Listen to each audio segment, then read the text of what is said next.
പ്രഭാഷകന്റെ പുസ്തകത്തിൽ നിന്നുള്ള വായന, അധ്യായം 23. ആത്മനിയന്ത്രണത്തിന് വേണ്ടി പ്രാർത്ഥന. എൻ്റെ പിതാവും ജീവിതത്തിൻ്റെ നിയന്ത്രാതാവുമായ കർത്താവെ, അവയുടെ ഇഷ്ടത്തിന് എന്നെ ഏൽപ്പിച്ചു കൊടുക്കരുതേ. അവ നിമിത്തം ഞാൻ വീഴാൻ ഇടയാക്കരുതേ. എൻ്റെ ചിന്തകളെ നേർവഴിക്ക് നയിക്കാൻ ഒരു ചാട്ടയും എൻ്റെ വികാരങ്ങൾക്ക് വിവേകപൂർണമായ നിയന്ത്രണവും ഉണ്ടായിരുന്നെങ്കിൽ എൻ്റെ പാപങ്ങൾ ശിക്ഷിക്കപ്പെടാതെ പോവുകയില്ല, എൻ്റെ കുറ്റങ്ങൾ അവഗണിക്കപ്പെടുകയുമില്ല. എൻ്റെ പാപങ്ങളും കുറ്റങ്ങളും പെരുകി ഞാൻ എൻ്റെ ശത്രുക്കൾക്ക് കീഴ്പ്പെടുകയോ അവർ എന്നെ ചൊല്ലി സന്തോഷിക്കുകയോ ചെയ്യുകയില്ല. എൻ്റെ പിതാവും ദൈവവുമായ കർത്താവെ, എൻ്റെ ദൃഷ്ടികൾ ഔദത്യം നിറഞ്ഞതാകരുതേ. അധമ വികാരങ്ങൾക്ക് ഞാൻ അടിമയാകരുതേ.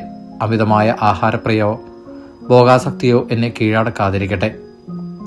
നിർലജ്ജമായ വികാരങ്ങൾക്ക് എന്നെ ഏൽപ്പിച്ചു കൊടുക്കരുതേ.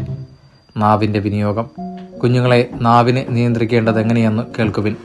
ഈ ഉപദേശം അനുസരിക്കുന്നവൻ കുറ്റക്കാരനാവുകയില്ല. പാപിയുടെ പതനത്തിന് കാരണം അവൻ്റെ ചുണ്ടുകളാണ്.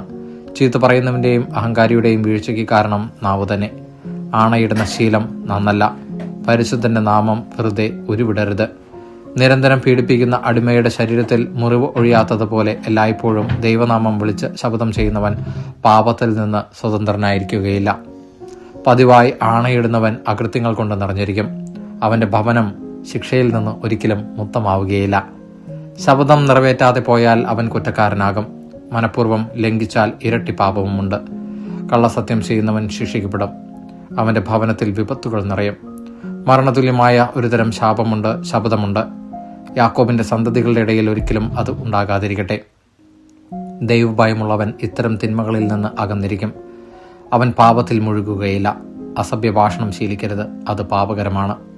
വലിയവരുടെ കൂടെയായിരിക്കുമ്പോൾ മാതാപിതാക്കന്മാരെ അനുസ്മരിക്കുക. അല്ലെങ്കിൽ നിന്നെ തന്നെ മറന്നുള്ള നിന്റെ പെരുമാറ്റത്തിൽ നീ അവരുടെ മുമ്പിൽ വിഡ്ഢിയാകും. ജനിക്കാതിരുന്നെങ്കിൽ എന്ന് നീ അപ്പോൾ ആഗ്രഹിക്കുകയും ജന്മദിനത്തെ ശപിക്കുകയും ചെയ്യും. നിന്ദനം ശീലിച്ചവൻ ജീവിതകാലത്ത് ഒരിക്കലും പക്വത നേടുകയില്ല. ജഡിക പാപങ്ങൾ. 2 കൂട്ടർ പാപം വർദ്ധിപ്പിക്കുന്നു. 3-മതൊരു കൂട്ടർ ക്രോധം ക്ഷണിച്ചു വരുത്തുന്നു. വികാരം കൊണ്ട് ജ്വലിക്കുന്ന ഹൃദയം ആളുന്ന തീ പോലെയാണ്. ജീവിതം പൂർണ്ണമായി നശിപ്പിക്കുന്നതുവരെ അത് അടങ്ങുകയില്ല. ഭോഗാസക്തിക്ക് അടിമപ്പെടുന്നവൻ അഗ്നി ദഹിപ്പിക്കുന്നതുവരെ അതിൽ നിന്ന് സ്വതന്ത്രനാവുകയില്ല. വ്യഭിചാരിക്ക് എല്ലാ അപ്പവും മധുരിക്കുന്നു. മരണം വരെ അവൻ പിന്മാറുകയില്ല. വിവാഹ ഉടമ്പടി ലംഘിക്കുന്നവൻ ആത്മഗതം ചെയ്യുന്നു. ആരാണ് എന്നെ കാണുക? ഇരുട്ട് എനിക്ക് മറയാണ്. ഭിത്തികൾ എന്നെ ഒളിപ്പിക്കുന്നു. ആരും എന്നെ കാണുന്നില്ല. ഞാൻ എന്തിനു പേടിക്കണം? അത്യുന്നതൻ എൻ്റെ പാപങ്ങൾ പരിഗണിക്കുകയില്ല. മനുഷ്യന് മാത്രമേ അവൻ ഭയപ്പെടുന്നുള്ളൂ. കർത്താവിൻ്റെ കണ്ണുകൾ സൂര്യനേക്കാൾ 10,000 മടങ്ങ് പ്രകാശമുള്ളതാണെന്ന് അവൻ അറിയുന്നില്ല. അവിടുന്ന് മനുഷ്യൻ്റെ എല്ലാ മാർഗങ്ങളും നിരീക്ഷിക്കുകയും നിഗൂഢ സ്ഥലങ്ങൾ കണ്ടുപിടിക്കുകയും ചെയ്യുന്നു. പ്രപഞ്ച സൃഷ്ടിക്ക് മുമ്പ് തന്നെ അവിടുന്ന് അത് അറിഞ്ഞിരിക്കുന്നു. സൃഷ്ടിക്ക് ശേഷവും അങ്ങനെ തന്നെ. ഈ മനുഷ്യൻ നഗരവീഥികളിൽ വെച്ച് ശിക്ഷിക്കപ്പെടും. ഒട്ടും പ്രതീക്ഷിക്കാത്ത ഇടത്ത് വെച്ച് പിടിക്കപ്പെടുകയും ചെയ്യും. ഭർത്താവിനെ ഉപേക്ഷിച്ച് അന്യനിൽ നിന്ന് അവന് അവകാശിയെ നൽകുന്ന സ്ത്രീയും ഇങ്ങനെ തന്നെ. അവൾ അത്യുന്നതന്റെ നിയമം ലംഘിച്ചു. ഭർത്താവിനെ വഞ്ചിച്ച് വേശ്യാവൃത്തിയിൽ ഏർപ്പെട്ട് അന്യപുരുഷനിൽ നിന്ന് സന്താനങ്ങൾക്ക് ജന്മം നൽകി. അവളെ സമൂഹത്തിന്റെ മുമ്പാക്കി കൊണ്ടുവരും. അവളുടെ സന്താനങ്ങളുടെ മേൽ ശിക്ഷയുണ്ടാകും. അവളുടെ കുഞ്ഞുങ്ങൾ വേരുപിടിക്കുകയോ ശാഖകൾ ഫലം പുറപ്പെടുവിക്കുകയോ ചെയ്യുകയില്ല. അവൾ അവശേഷിപ്പിക്കുന്നത് ശാപഗ്രസ്തമായ ഓർമ്മയാണ്. അവളുടെ അപകീർത്തി മായുകയില്ല.